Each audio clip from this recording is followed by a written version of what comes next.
This episode is brought to you by Global X. Since 2008, Global X ETFs has been committed to empowering investors with unexplored, intelligent solutions. Global X specializes in exchange-traded funds that offer exposure to the artificial intelligence ecosystem, including themes like data centers, robotics, semiconductors, and cloud computing. To learn more about Global X's entire suite of ETFs, from covered calls, fixed income, emerging markets, and more, visit globalxetfs.com.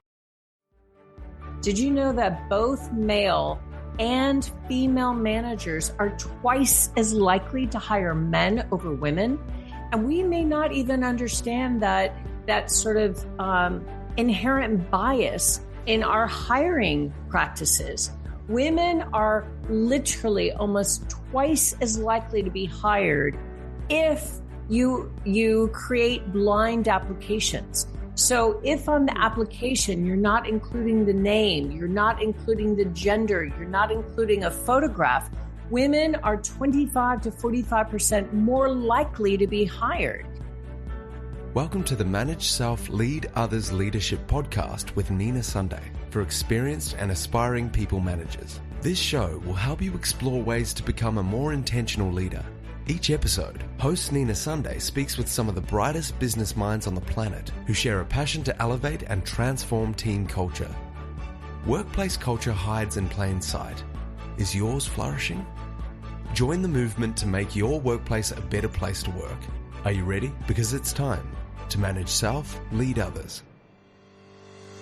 Linda Fisk is an award-winning keynote speaker, best-selling author, university professor and CEO of LeadHERship Global, a community of unstoppable women enhancing their leadership blueprint and embracing their power to be the best version of themselves in work and life.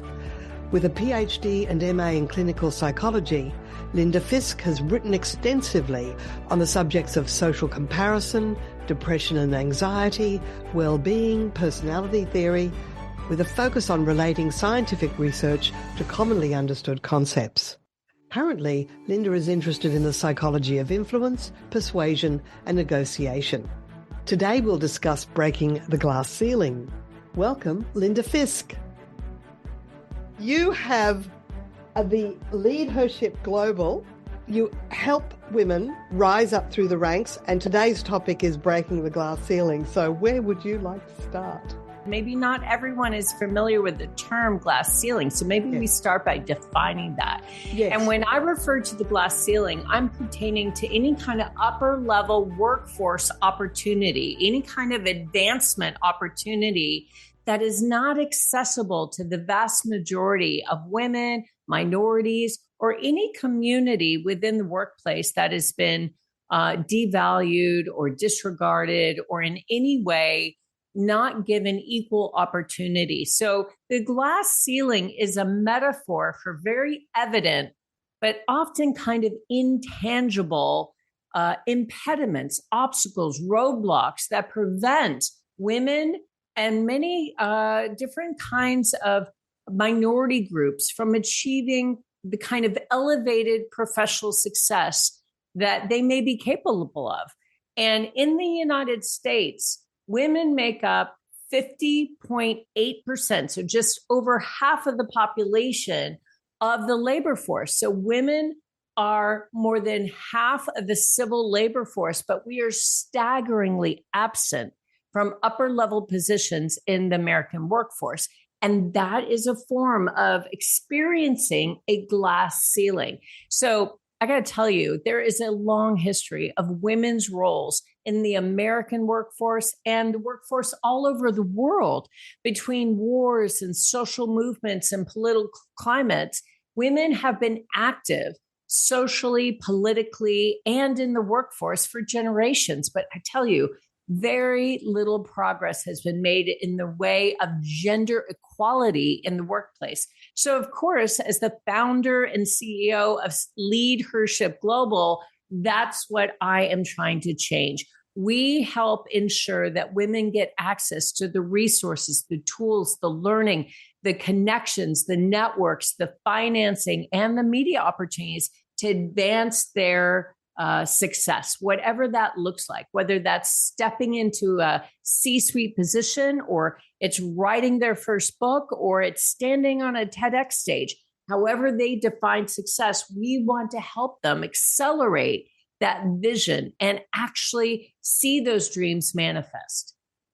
Okay, so what are some of the mistakes that people are making that keep them out of breaking through this glass ceiling? Well, I will tell you, the very first recommendation I would make, Nina, is to raise your sensitivity to this. Did you know that both male and female managers are twice as likely to hire men over women? And we may not even understand that sort of inherent bias in our hiring practices. Women are literally almost twice as likely to be hired if you create blind applications. So if on the application, you're not including the name, you're not including the gender, you're not including a photograph, women are 25 to 45% more likely to be hired. So we have to be aware of our implicit and explicit biases, and we have to guard against that through things like blind applications. And in fact, I would say in most companies, we're not even aware of the double standard against female candidates. In fact, get this, at companies where 90% of the leadership is comprised of men, so 90% of leaders are men, half of the men at the company view women as being incredibly well represented at the highest levels. So get that. They don't even recognize that there's a problem. At companies where the fact that they see one or two, they go, women are here. Yeah, exactly. With less than 10% of all leaders being represented by women, the company still says, oh, we're doing a great job. We have 2 women that are vice presidents, senior vice presidents, executive vice presidents. So therefore, we have 10% of women being represented. We're doing well. That's and tokenism. I think that's it. So I will tell you, men are much more likely to achieve managerial roles. And they are much more likely to be able to rise into senior leadership levels. So with just 10% of leadership in the workplace being represented by women, I think we all have to raise our sensitivity to the implicit and explicit biases that we may be operating from. So we'll focus on women for this episode, but we're including anybody with any reason that they could be disadvantaged by virtue of their ethnic name, because their name, I was just reading lately that if your name isn't the same as the culture you're applying for, you might be sort of singled out. Research has shown that diversity matters because it brings that broad collection of experiences, perspectives, backgrounds, viewpoints that actually lead to better decision-making ultimately. So optimizing senior leadership positions, boardroom decisions made through gender diversity, through racial diversity, through lifestyle diversity should be a critical goal for every organization, especially when you consider the kind of highly complex and risky world that we're all living in right now. It's so important to have a diversity of thought, a diversity of experiences, a diversity of perspectives that lead to better decision-making. Are there any specific advice or tips you can give for how people can act and behave and what they say in the workforce, that maybe being a little bit more assertive or not accepting second best, but doing it in a way that doesn't switch off the person you're trying to educate?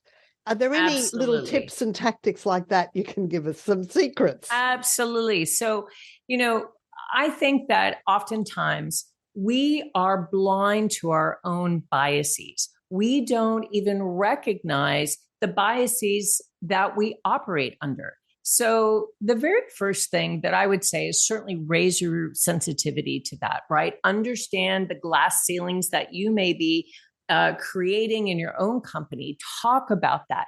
I've talked about conducting blind screenings. Yeah. But I think that developing regular bias and stereotype training can be really helpful too. And in those trainings, we often learn about being able to ask questions out of a sense of curiosity, being able to admit when we don't know something. So if someone is wearing a really interesting headdress and you recognize that it must have some sort of significance, but you really don't understand, it's absolutely okay to say, I really don't know, but I'm curious. Yeah. I would love to learn more about what your headdress symbolizes. Yes. Or I see that you wear a burqa. I'm really not well educated in what that symbolizes and what that means, but I'm really interested in learning. Can you help me better understand what that means in your cultural reference? Yeah. And so I think having a sense of curiosity and a sense of respect for the differences among people is a great place to start. Because when people recognize that you're curious and you're being very respectful, recognizing their differences, respecting their differences, and trying to deepen your own understanding of those differences, I think that can lead to wonderful dialogue, wonderful opportunities for learning and for a deepening of not just understanding, but really respect for the differences that we all have. And I think that that's how we all learn to work together and to respect each other and to really honor the differences between us. So being able to be a part of regular bias and stereotype training, where you're encouraged to have a very safe environment where you can ask questions, you can learn, you can grow together, is incredibly helpful. And I know that in a lot of workplaces, for those groups that may feel marginalized, they may feel somehow not heard, they may feel like they don't have a voice, it can be helpful to have an ERG in your workplace, an employee group that comes together of like-minded leaders where they can voice concerns, they can voice issues, they can learn and grow together. So you may see companies adopt a women's ERG, or perhaps what does ERG stand for? Employee, what's the R? Relationship? Yes, it's an employee relationship group. And that employee relationship group is really all about creating an opportunity for that group to have a voice to management, and also recognize others that are like them and perhaps going through the same challenges and struggles that they may be. So it could be that you have a Latino ERG or a women's ERG or an Asian American ERG. And that way you are pulling together people that have similar backgrounds or have similar life experiences or maybe experiencing the same challenges. Yes. And you have an opportunity to raise those issues, raise those challenges, and problem solve together, to listen to them as a group of valued and honored and respected employees that are contributing to the workforce. But together they can raise their voice and they can voice any concerns. So that can be really powerful as well. You know, I hear exactly what you're saying, Linda, because I look back, I worked in television. I was not a member of any group, and there were groups. There was Women in Television, WIT, a few other groups like that, but I was not a group joiner. But when I became self-employed, suddenly I was joining the Australian Institute of Training and Development, Women in Management, and I got a lot of support by doing that. And then, of course, I eventually joined Professional Speakers Australia and was a past president. I have found joining industry groups one of the most beneficial behaviors I could have done. And, of course, that's how we met, because we're both members of the C-Suite That's network. Right. And so I've been a member of that now for 2.5 years, and that really got me through COVID, let me tell you, because of all the Zoom meetings and the support that we all gave each other. So you're absolutely spot on with if you're in a large organization, form an ERG group so that, you've got that sort of cohort of support. But in the wider community, there are chambers of commerce. There are all sorts of meetup groups that can really, industry groups that can really support, even if it's an interest group. I know before I started this podcast, I was lurking in a meetup group for podcasters for about 18 months because I wasn't game to get started. Anyway, finally, when COVID hit, I went, oh, I'm starting right now. Yeah, there we go. There we go. And, I think that you bring up such a good point, Nina, that, that industries change and times change. And if you really do feel as though you are in a work environment that perhaps is under incredible financial pressure right now, and perhaps you're in an environment that has experienced a lot of layoffs, and there's just an incredible sense of pressure and stress in that work environment, then often we find that issues connected to diversity, equity, and inclusion begin to wane. But it is so important that as an employee, that you recognize that you have protections. There are anti-discrimination and sexual harassment policies that are enforced federally across just about every country in the world. So you do have protections. If your company is changing and evolving and they're dealing with incredible financial pressures or macroeconomic issues, and you find that their commitment to issues of diversity, equity, inclusion are starting to fade, then just know that you have protections. It's important that you know the anti-discrimination laws. It's important that you understand your rights. And that if you feel like you are the victim of any kind of sexual harassment or any kind of victimization, discrimination, that you do have recourse. And I think that that's really important to know too, is that it's appropriate to raise your concerns to your managers. It's appropriate to protect yourself and understand that there are opportunities for mitigation, for raising your voice, for raising concerns and issues. But if you really feel like your company is not listening, not taking needed action, you are protected federally and in the United States across most states to ensure that you are not working in a hostile environment. And I feel like that's just so important. And I would say it's very similar in Australia because we've got Safe Work Australia, which looks after the workplace bullying and discrimination across the entire country. But then every state has its own entity as well, because there are slight differences in state laws. And of course, depending on which country you're listening from around the world, hopefully there is some legislation of protection.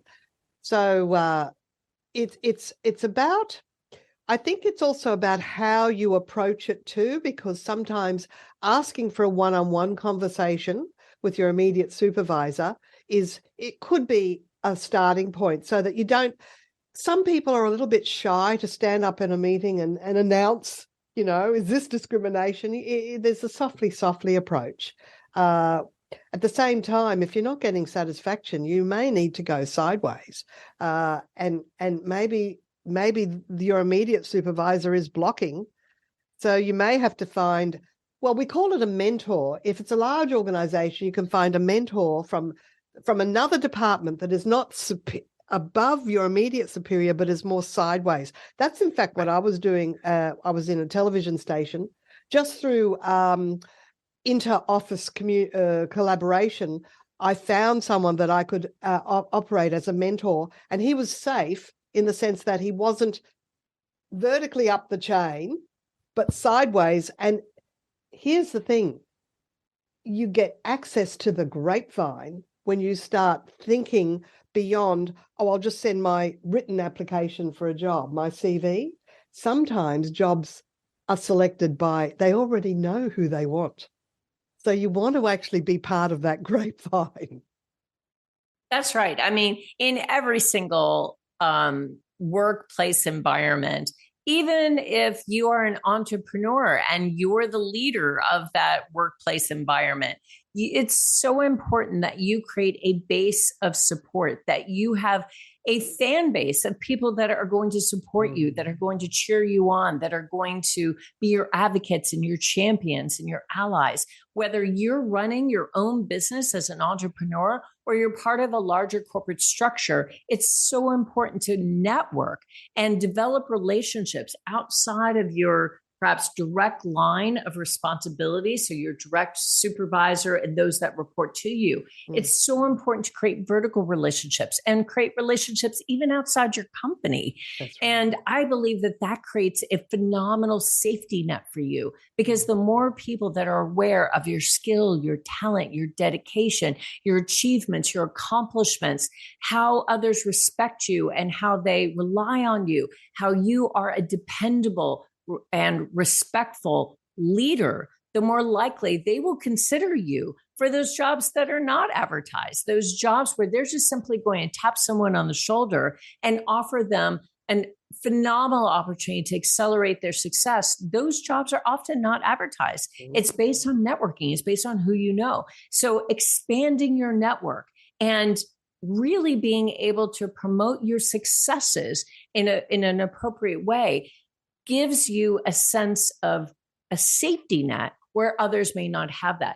And I will say that this idea of a glass ceiling is not restricted to a corporate environment. It's also true for entrepreneurs. In fact, women entrepreneurs are not receiving the financial support from investors or VCs that they really need to get their businesses off the ground. So even as an entrepreneur, even if you were to step out of the corporate environment, that doesn't mean that your glass ceiling is over. What that means is that you're going to face other obstacles, other roadblocks that you need to work through. And I will tell you, there is a growing body of research, including a recent Columbia Business School study that found that female-led enterprises, female-led ventures, businesses, they're 63% less likely to receive venture capital funding. Think about that. Right. Now, that's in spite of the fact that when female-led ventures, female-led businesses do receive funding, they're just as likely to achieve phenomenal outcomes, incredible exits through IPOs and acquisitions equal to men. So with so many capable, trustworthy business women in the world, I think it's vital for society as a whole to ensure that women get an equal chance to do great things, whether that's in a corporate structure or as an entrepreneur, stepping out and creating your own enterprise. Now, if there are any young college graduates listening right now, I'm sort of aiming this question a little bit at them, but how important is to have a LinkedIn profile in terms of professional opportunities and impression that it creates to other people? Oh, LinkedIn is absolutely fundamental at this point. And it is so important that you understand how to navigate LinkedIn, how to access LinkedIn, how to leverage that as the incredibly powerful tool it can be to create a network, to create those really elusive connections with people that you aspire to be like, perhaps people you want to go work with or for. So having an incredibly robust and reliable network of extraordinary leaders is absolutely step one. That is how you become known. That's how you raise your profile, you extend your influence, and you create those really important and sometimes elusive relationships. Now, I will say that that doesn't mean that all problems will be resolved. I mean, not at all. Because as I noted, whether you work within a corporate structure or you work as an entrepreneur, you still may run into obstacles, roadblocks,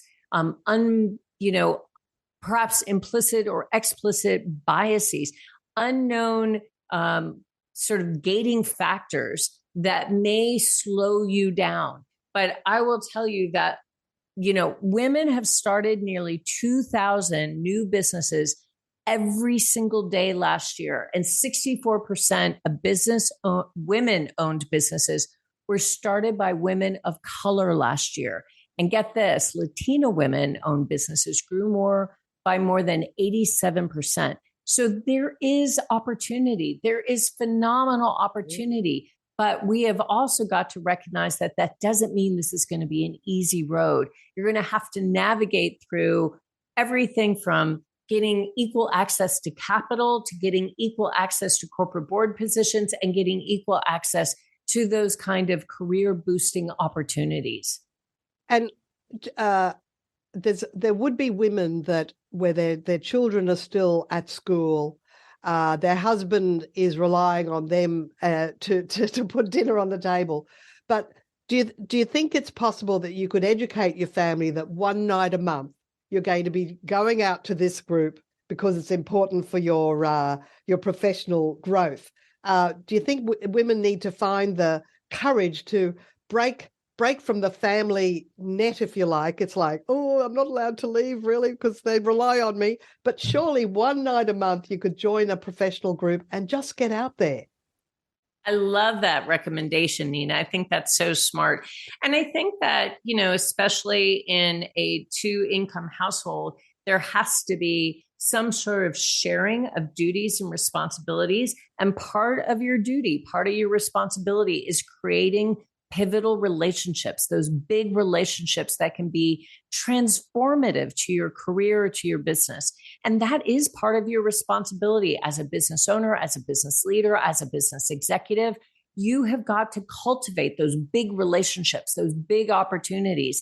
And that's part of your responsibility. So I think especially if you have two working parents that are raising children, there's got to be a discussion, a very open discussion about how you're going to divide and conquer, what that's going to look like, and how to strike that balance. And so it may be that one of the two really wants to kind of stay home. They may not really be as interested in joining that networking event every Thursday evening. The other partner may be really interested in developing those kinds of relationships. So we think that some of this depends on the partnership, some of this depends on the individuals, and some of this also depends on the collaboration and the coordination of the effort that pairing decides that they want to undertake. But I will say, to your point, networking is a responsibility. Developing those pivotal relationships is a responsibility if you want your business to thrive and if you want to be considered for those big opportunities. And of course, these days, it's not just about going local and being face-to-face. COVID has taught us that we can actually do a lot of networking online. And of course, LeadHERship Global exactly offers that opportunity. Tell us a bit about how LeadHERship Global may be a good networking opportunity for the people that are listening to this podcast. Thank you so much. So I will tell you that LeadHERship Global was founded to ensure that women have equal access to the resources, the tools, the opportunities, the relationships, the networks, and sometimes the financing or the media opportunities that they need to accelerate their success. So we're trying to open as many doors as we possibly can for women in leadership, whether your leadership is in a corporate structure or if it's stepping into your own entrepreneurial journey. We really want to ensure that women all over the world feel like they have a safe environment to ask the big questions, to get unbiased, objective advice and guidance about what to do with the big opportunities, and that they have a community surrounding them that are going to lift them up, that are going to support them and help them, cheer them on, and offer them objective counsel about how to navigate through what can be very choppy waters, whether you work in a corporate setting or you've decided to step out and create your own multi-million-dollar, multinational business. Yeah. Either way, women need a safe place to be able to ask those questions and know that they are going to receive very transparent, honest, and transformative insight, support, help, and they're going to receive the kind of resources that they need to take that step forward. And we'll put the URL in the show notes, but give us the web address for LeadHERship Global, please. Absolutely. It's just like it sounds, LeadHERshipGlobal.com. So easy. HTTPS LeadHERshipGlobal.com. Lovely. And if they visit the site, what sort of events will they see? I mean, I think I'm down to be delivering a little thing on persuasive written communication down the track. Yes. So coming right up, we have a really phenomenal opportunity to listen and learn from one of the world's foremost speakers Stephen Shedletsky, about building a speak up culture, which is exactly what we've been talking about, Nina. It's about creating a speak up culture that allows leaders to hear what they may not see in terms of their culture. As the Andy Stanley quote goes, leaders who don't listen will eventually be surrounded by people who have nothing to say. And that silence is dangerous. Oh, yes. Bad decisions get made when people don't say what they think. Yeah. Exactly. And poor leadership behaviors result in a toxic culture, lackluster performance for that business. And cultures of silence lead to missed opportunities, failures, and sometimes even disaster. So one of the first upcoming events that we're going to be promoting is Stephen Shedletsky talking about how senior leaders need to really listen and open up a very safe environment for their employees to tell them what's working, what's not. Because the more removed that the leader becomes from the day-to-day operations, the more removed they can get from the truth. So we want to provide an opportunity for leaders to think about whether or not they have created a speak up culture. 22 years ago, I was brave enough to have a consultant come in that included doing a 360-degree feedback. But in those days, I was not in the habit of doing regular one-on-ones. I had team meetings, but not one-on-ones, which I've subsequently learned is really important. And he told me what they told him that they weren't game to tell me.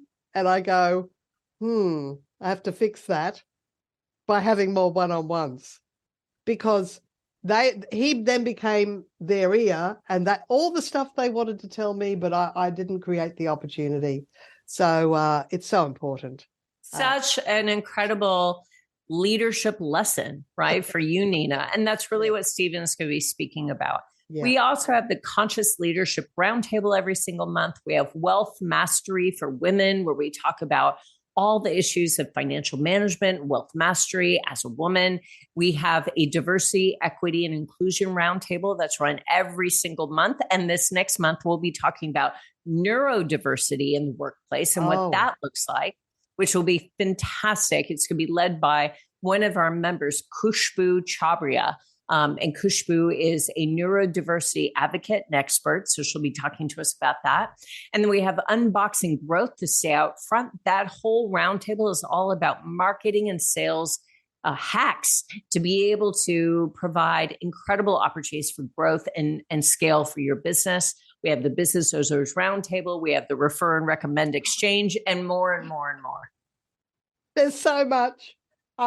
Everybody listening, get on board, join LeadHERship Global. And of course, is it only women that can join?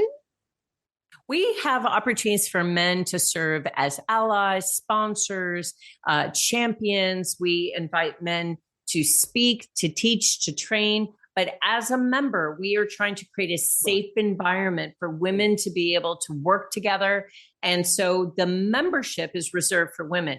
But men are certainly welcome to join any of our public events and to serve as teachers, coaches, experts, allies, sponsors for the women. Fantastic. Well, thank you so much for your time today, Linda, and for the deep dive into breaking the glass ceiling. And I hope it's inspired whoever is listening that might need a little bit of support in terms of their professional development. So thank you very much once again, Linda. It's been a real honor. Thank you, Nina. What a pleasure to be on your podcast. Thank you. This episode, we've been speaking with Linda Fisk, CEO of LeadHERship Global, on a Manage Self, Lead Others podcast for people managers. I'm your host, Nina Sunday, and remember to subscribe so you capture the latest episode as soon as it drops. And we have conversations with people who share insights on how to elevate and transform your own professional development as well as team culture. Connect with me on LinkedIn. I love to hear your thoughts on the different episodes that you've been listening to. Thank you for listening. And until next time, bye for now. Nina Sunday is on a mission to help leaders transform culture. To book Nina Sunday CSP to speak at your conference, visit ninasunday.com to request a proposal. Nina travels from Brisbane, Australia for in-person presentations Australia-wide. Twice certified virtual presenter, Nina Sunday presents virtually, globally, for any time zone.